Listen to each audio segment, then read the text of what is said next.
Welcome to Remember This with Denise Boland.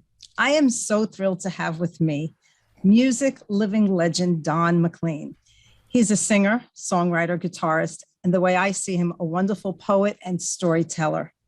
You know him by his famous and timeless 1971 anthemic hit song, American Pie. That song went number one over 50 years ago and remained number one on the Billboard charts for 8 weeks. It's been covered by Perry Como, Elvis Presley, and Madonna. To this day, it remains a classic of American folk rock music and was named a top 5 song of the 20th century by the Recording Industry of America.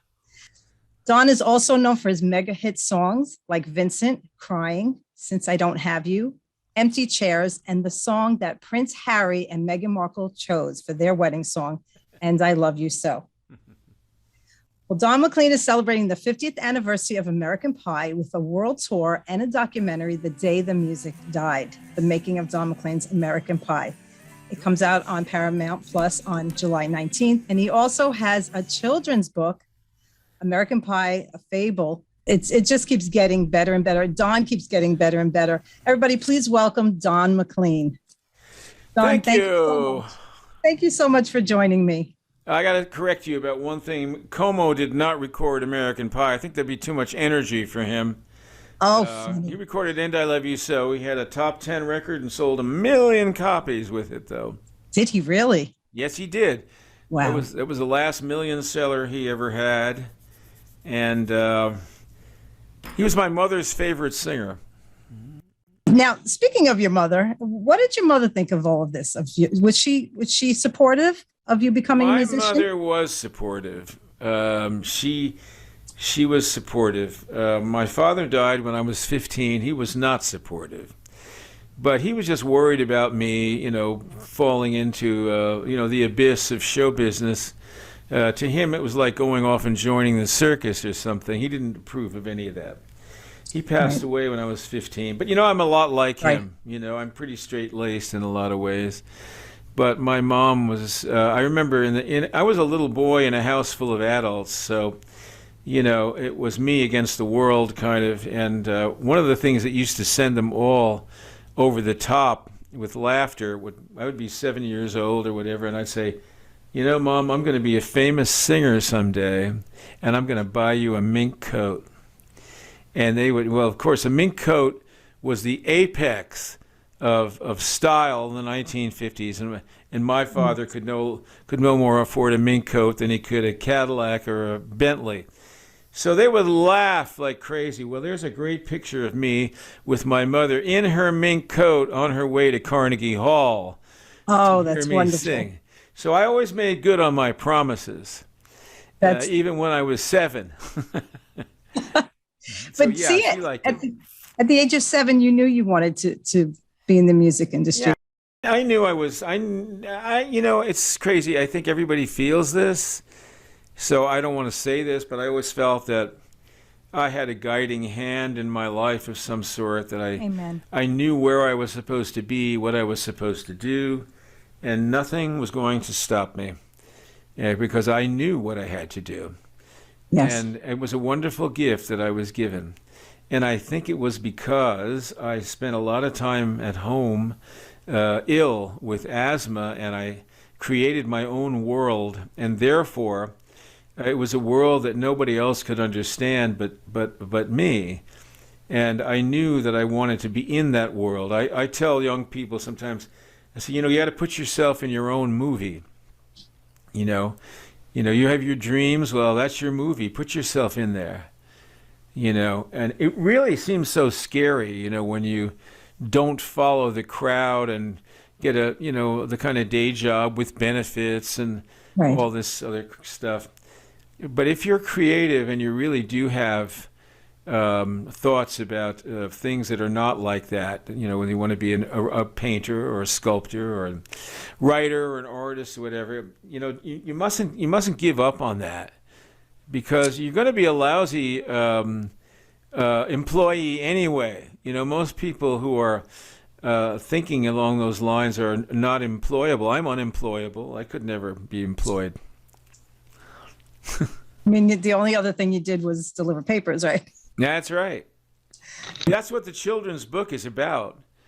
Yes. It's the fable about Donny Boy who delivered the papers and delivers the paper to Buddy, and Buddy writes him notes, and then Buddy isn't there anymore, and then he goes off into the world with his guitar. And that's the story of Don McLean. Yeah. I got a lump in my throat when I got to the part about the papers piling up, but Buddy's papers, and that he was gone. Well, there's a guy named Sidney Spencer Proffer and his wife Judy Proffer, and they have been a real gift to me. Spencer knows everybody. He's one of those Zelig type people. He's everywhere, does everything.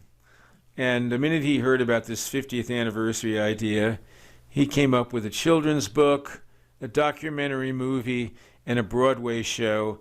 And the children's book and the documentary movie are done. And on July 19th, you'll be able to see the movie on Paramount Plus.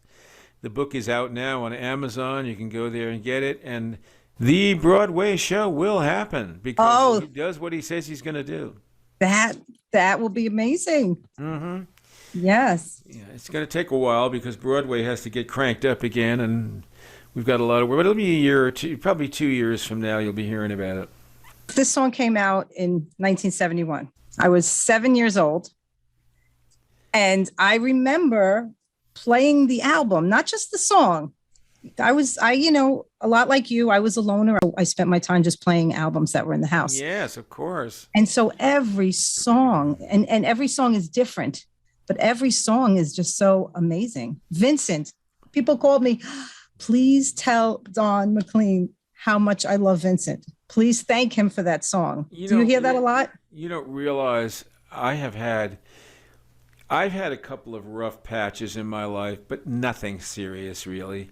A couple of divorces. But what I've really had was the most fabulous life. I mean, think about this. I've had money flowing in, love coming to me from everywhere in the world, standing ovations everywhere I go and do everything. Who lives a life like that? Who in the world has something like that? And I tell myself like that, you are such a lucky bastard, and don't forget it, and I'm really much more, I honestly, sincerely am, really not that interested in Don McLean anymore. I've had everything. I'm really much more interested in other people and what they're doing, and this homeless situation really bothers me a lot. I really see that as something that's going to explode in the next year or two. It's already bad, but yeah, how can we not worse. have I love my homes. I have a few homes, and I'm thinking, what's it like not to have a roof over your head? And I've seen some very, very sad things. I ramble around and I see stuff. I don't work in an office. I travel, and I see a broken down young man, maybe 40 years old, holding the hand of a little boy with a dog, walking along, and they don't have a thing. Yeah. And I'm looking at it from the back, and I'm looking, what's he going to do with that little boy tonight? What's going to happen? It's terrible, and it's just going to get worse. I wrote a whole album actually called Homeless Brother, with a guy named Joel Dorn. Had a song called Wonderful Baby, which came off that record, and he was the best producer one of the greatest producers ever, and certainly the best friend, one of the best friends I ever had in this business. He's passed away now, but anyway, I just thought I'd mention that. Yeah, and you have a foundation, right? The Don McLean I do. Foundation. Mm-hmm. It's the Don McLean Foundation. Everything I have is going to go in it, and it's going to try to alleviate suffering. That's going to be the goal. That's wonderful. You're very humble. I love that about you. You're very humble. And you have a good heart. About. So, my daughter's a big fan. She learned American Pie first on her ukulele. Oh yeah, that's how I started playing on the ukulele. Yeah. When she said to me, "I want to buy a ukulele," like, why? Like, who plays a ukulele? But oh God, they're so handy. Oh that's yeah, that's your gateway drug. And that's you know, exactly what into it the was for her. guitar. It started with that and then guitar. And she's also an artist. But so in honor of the 50th anniversary of American Pie, and in honor of you, Don McLean, she Ah, that's she funny. painted this on. I love it. Isn't that great? Trying to get like I the hope look more of it. people will get that tattooed on their thumb. Wouldn't that be? Oh, it must hurt like hell to have that happen. Oh Oh, my gosh. you can imagine how painful that would be. I've had 5 children, but I'd be afraid to get a Oh, tattoo. Too painful. that's funny. But I always wondered how did the idea come about for the album cover? Well, I was with a wonderful man named Alan Livingston. He had a company called Media Arts Records. He was the man who made Capitol Records into the amazing major label that it is today. And he retired and in 1969 formed Media Arts Records. And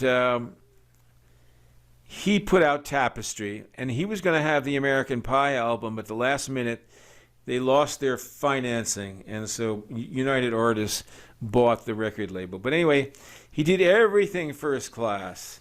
And he sent me over to a guy named George Whiteman, who's in his 80s now. He lives down in Mexico.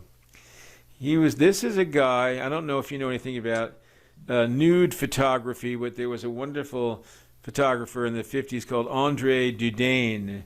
And he would take these glorious pictures of nude models in sand dunes, and he took pictures. He was real good friends with Marilyn, and took pictures of her.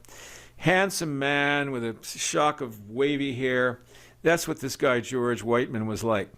He had a big Rolls Royce parked in front. I go over there. I don't know. I took a cab or something. I forget how I got there with my guitar on my back. He comes in. He all of a sudden this gorgeous women. Oh, Georgie, putting his arms around. I'm watching this whole thing. I'm thinking this is only in Hollywood. This could happen That's to right. me. So he says, I'm going to paint your thumb. I said, okay, let's do it. So he did it, and then he put the guitar down, and I'm looking over the guitar, and that's what you can see, the pins on the guitar top there, and that's how he did those sessions. It's wonderful. Well, I've been looking at that thumb for over 50 years. That's a famous record cover. It really is. And you signed this one. Good. This one is signed by you. Yeah. Good. You came to St. George Theater here on Staten Island in 2017. Yes. And it was the first time I ever saw you in concert. You put it on an amazing show. You really do. You really engage everyone. And you had that whole place singing every single line to American Pie. And you probably won't remember this, but there was one woman in the front, right in front of you, and she was dancing. And I remember thinking, I never knew you could dance to it, but I guess you can. It's something different for everyone. But it's how do you feel when you're doing, now you're on tour? How do you feel when you get that reaction? Do you know there's a dance version of this song now? It just came out. Yeah, you Google me and you'll see it. There's a little red square. Yeah, there's a dance version for working out. It's the original record. They've hyped the hell out of it. It's fantastic. Oh my gosh. Put like my a disco girlfriend beat? loves it. Yeah? I have to. So have to no, check it out. I don't. Like I said before, who has a life like this? I'm aware of that. I just want to do the best I can for people, and I want to make it an interesting experience to come and see me, something that you'll remember well through the years. And I want to say different things and do different things and sing different songs, but always I want to sing the songs they know that they want to hear. I always do Crying and Vincent and Castles and American Pie and Yes. Crossroads and these songs, that people like. So because I know they spend a lot of money and they wait a long time and they get really excited about it, and I don't want to disappoint them. Oh no, you definitely don't disappoint, because you know what? The people that come to see you, they're not just fans of American Pie.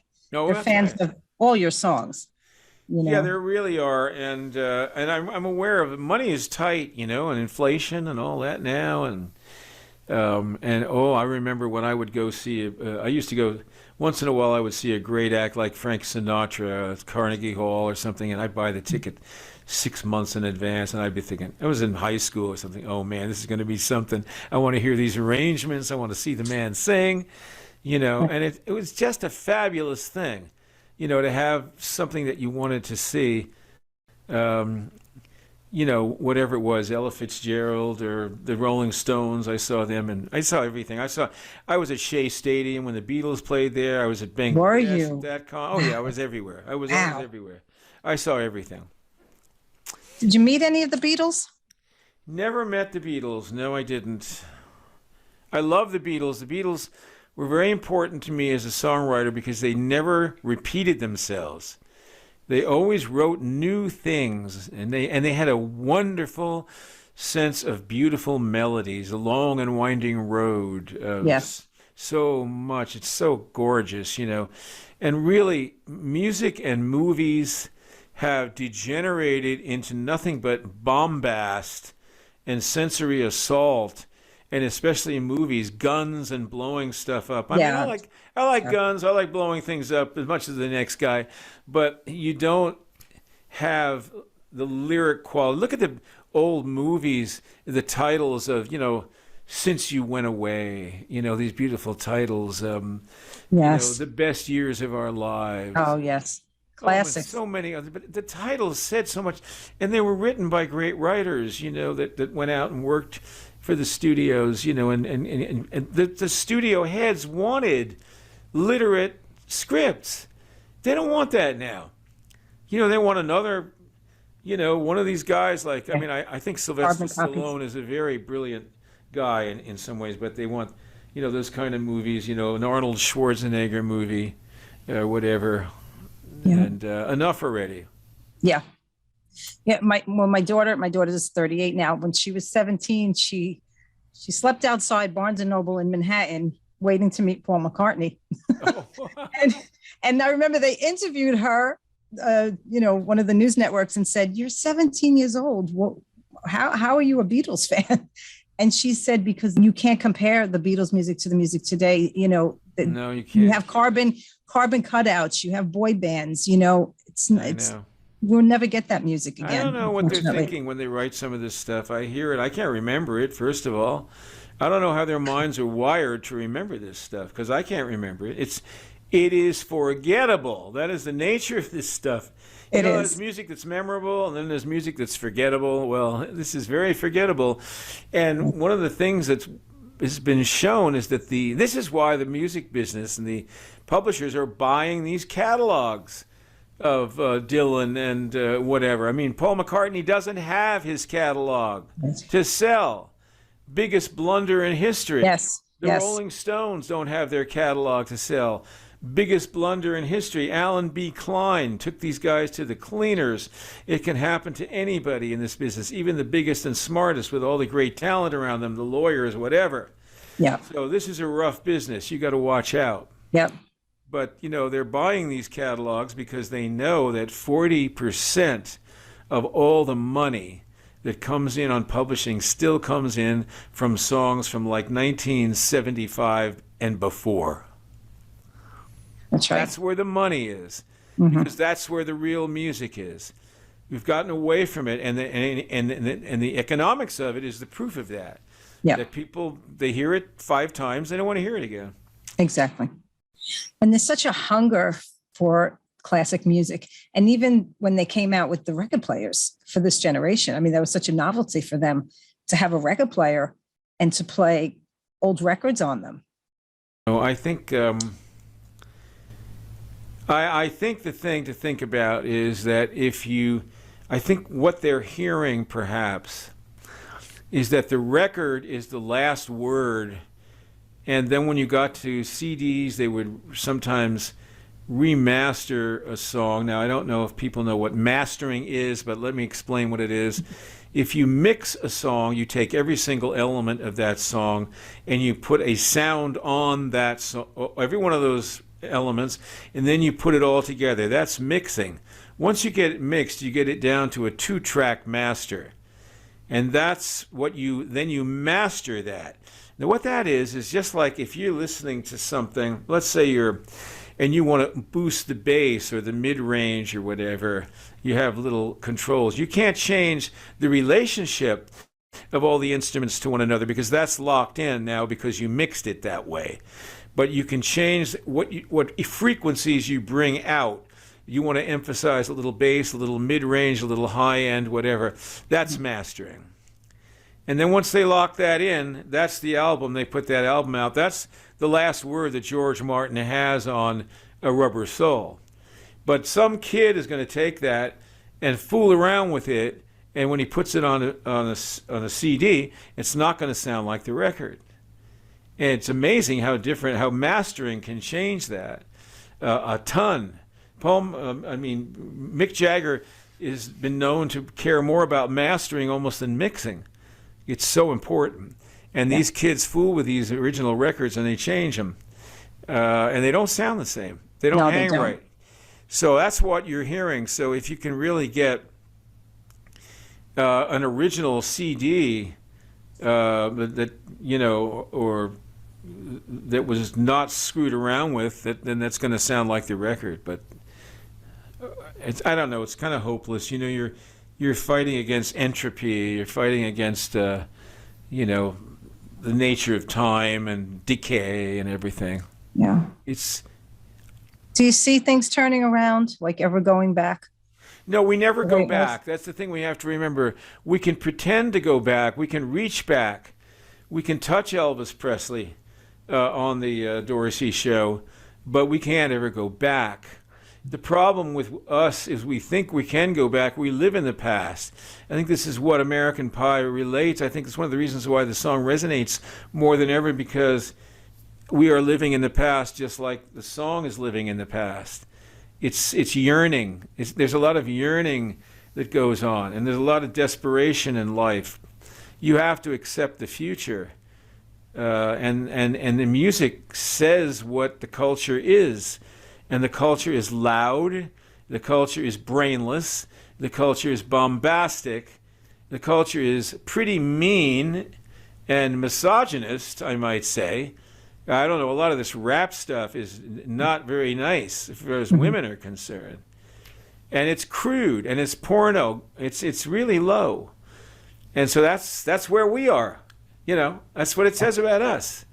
We're not highfalutin. We don't want to write scripts like, the best days of our lives or whatever the script is, Gone with the Wind or something. Yeah. That's what it tells you. It's telling you something. It's telling you something. Yeah. That's why I started this show. This show it's called Remember This, because it's nostalgic. It's retro pop culture, because people like to remember what, the music they listen to, the movies they watch, the TV shows, the food they ate, the clothes they wore. People are very nostalgic because it was a simpler time. It was a happier time. Well, I don't think that I don't believe in nostalgia. I think you should love what you love and not be apologetic about it. And I don't think that anybody who is uncomfortable with the way things are should participate. Do something else. Absolutely. And be your own person. Problem is that you've got all these peer groups and people that try to push you and comment. Having friends is the worst way to be an artist.